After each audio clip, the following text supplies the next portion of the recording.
अस्सलामुअलैकुम वरहमतुल्लाहि वबरकातुहू। Dare farmers, आज का हमारा टॉपिक है प्लेसेंटा के बारे में, जेर के बारे में कि एनिमल का जब बच्चा देने के बाद जेर क्यों होता है और उसे निकालना चाहिए या नहीं निकालना चाहिए। इसके बारे में गूगल के ऊपर दोनों तरह की डॉक्यूमेंट्रीज मौजूद हैं। निकालने के फ़ायदे और नुकसानात, ना निकालने के फ़ायदे और ना निकालने के भी नुकसानात।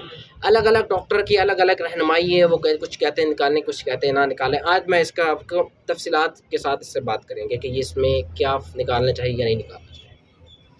देखें, जेर को ना निकालने की जो सबसे बड़ी वजह है वो ये है कि बच्चे को हमारे लोग बच्चा देने के बाद दूध तब तक नहीं पिलाया जाता जब तक वो जेर ना फेंक दे। जेर फेंकेगा तो दूध पिलाएंगे। एनिमल तभी दूध नहीं दे रहा क्योंकि वो जेर, अगर वो दूध बच्चा को दूध पिलाएंगे तो वो जेर फेंक देगा। हमारे लोग दूध नहीं पिलाते जिससे वो जेर नहीं फेंकता।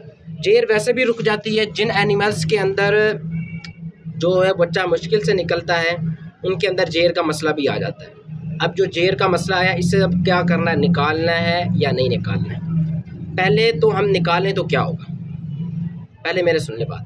अगर हमने जेर को निकाला, 5-6 किलो की जेर होगी, वो निकली, उसके अंदर से एक किचरा गंद निकल आया। अब उसको 5 दिन तक एंटीबायोटिक लगेंगी, उसकी कॉस्ट है अच्छी खासी। उसके मिल्क बुखार के, जो मिल्क फीवर, उसको बुखार के इंजेक्शन लगेंगे, बुखार की बोतलें लगेंगी, कैल्शियम विटामिन की बोतलें लगेंगी। और अगर वो खुराक ना खाए, उसे 1 हफ्ते तक विटामिन और कैल्शियम्स की, ग्लूकोज की ये बोतलें और सिरिंज से पिलाया जाएगा। अब ये एक बहुत बड़ी कॉस्ट है प्लेसेंटा निकालने के बाद, क्योंकि हम उसे एंटीबायोटिक का उसके अंदर कुछ ना कुछ ज़ख्म हो गया है। अगर हम उसे ये ट्रीटमेंट नहीं देंगे, वो कभी भी दूध नहीं देगा और वो आगे प्रेग्नेंट भी नहीं होगा। जो करेंगे तो वो दूध भी देगा, आगे प्रेग्नेंट भी हो जाएगा, हीट में भी आ जाएगा और सारा निज़ाम बेहतर हो जाएगा। अब जो शख्स नहीं निकालते वो कैसे करते हैं? अब जो नहीं निकालते हैं उसकी वो क्या करते हैं कि उन्होंने जेर को जो है ना वो अंदर छोड़ देना है। पहले वो कहते हैं इंतज़ार करो 24 घंटे में जेर निकालेगा। नहीं निकाला तो वो कहते हैं हर 2 घंटे बाद उसके थन खाली करो। अब थन खाली करने से इसका लॉजिक क्या है कि वो जो है वो अपना हार्मोन रिलीज़ करेगा। वो जो अपने अंदर हार्मोन रिलीज़ करेगा, वो जो हर घंटे बाद निकल रहा है, तो उसके अंदर एक हार्मोन रिलीज़ हो रहा है। जब हार्मोन जिस तरह रिलीज़ होता जाएगा तो वो जो है ना उसकी बच्चेदानी हिलेगी। बच्चा जैसे आएगा दूध निकालेगा, और जैसे दूध निकालेगा तो उसके हार्मोन्स रिलीज होंगे, और वो दूध जैसे उतारेगा तो उसके हार्मोन रिलीज़ होंगे और वो आस्ता आस्ता अपनी जेर को बाहर निकाल देगा। ये बात भी ठीक है कि अगर एनिमल के अंदर हाथ डाल के कर दिया जाए तो इन्फेक्शन कुछ ना कुछ हो जाता है। इन्फेक्शन ना हो तो उसके अंदर एक बहुत बड़ी ट्रीटमेंट, मैंने आपको बताया कि ये कोई 25-30 हज़ार रुपये की कॉस्ट पड़ती है इसके ऊपर, अगर आप निकाल दें तो। नहीं निकालेंगे तो तकरीबन चांस है कि इस तरह निकल जाएगा, चांस है, और जब वो पक जाएगी तो वो निकल जाएगी।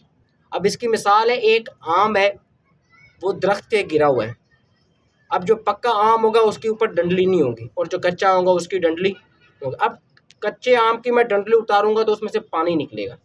अब मैं ऐसा क्या करूं कि इस पानी ना निकले इसमें से? इसकी एग्जांपल है, क्या करूंगा? एक ही इलाज इसका, उसको पकने दूंगा। जब वो पक गया तो उसकी डंडली उतारूंगा, उसमें से पानी नहीं निकलेगा। यही बात जेर में है कि जब वो पक जाएगी तो वो खुद ही बाहर आ जाएगी। एक तरीका यही था कि उसको बार बार हमने क्या किया, उसके अंदर ऑक्सीटोसिन जो हार्मोन है वो रिलीज़ हुआ। जो हार्मोन रिलीज़ हुआ कौन सा? बार बार बच्चे के दूध पीने से हार्मोन रिलीज़ हुआ, बच्चेदानी हिली, बच्चेदानी हिलेगी तो उससे क्या होगा, जेर बाहर आ जाएगी।